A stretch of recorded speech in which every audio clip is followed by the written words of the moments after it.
Oyez, oyez, braves gens. Sachez sans vous en navrer, quoi qu'on en dise, quoi qu'on en pense, qu'il est totalement inutile d'avoir peur du noir. Car le noir a ses avantages. Il offre de multiples planques.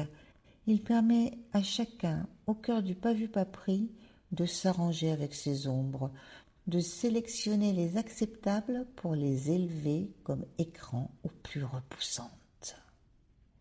Mais l'avantage dans le noir, c'est aussi qu'on y voit goutte. Or, si l'on y voit goutte, le chemin qui permet de se repérer passe par la carte imagination. Ce pays où l'on donne droit de cité au vrai, au faux, au beau comme au pas beau, et à tout ce qui pourrait venir s'inviter sur le tableau noir qui orne les murs des contrées noires dans lesquelles nous ne séjournons pas toujours allègrement.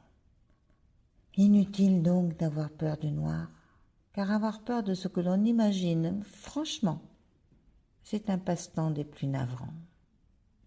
Broyer du noir, voir tout en noir, et envisager moult catastrophes pour triompher de notre mal-être présent, voilà une façon de faire habituelle, manquant sacrément de discernement.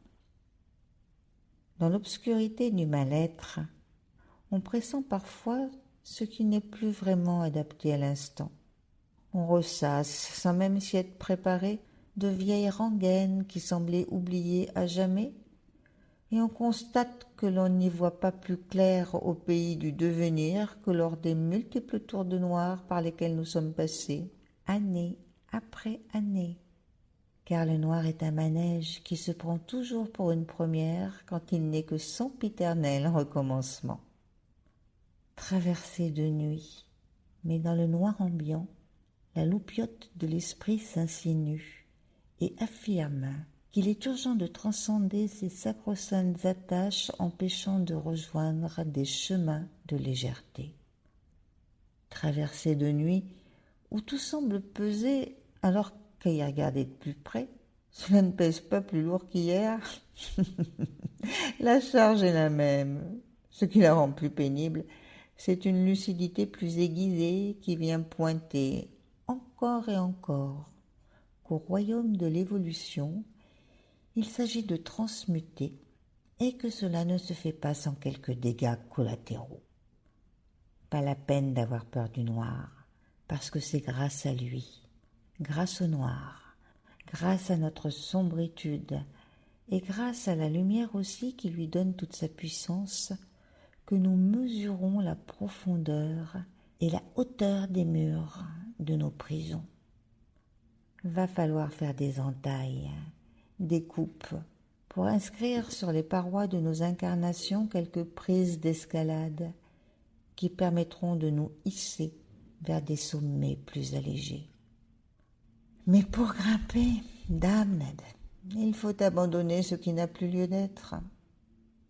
Or, dans le noir, comment savoir ce qu'il faut laisser pour se délester et s'engager pleinement dans une ascension dont on ne perçoit pas toujours la nécessité?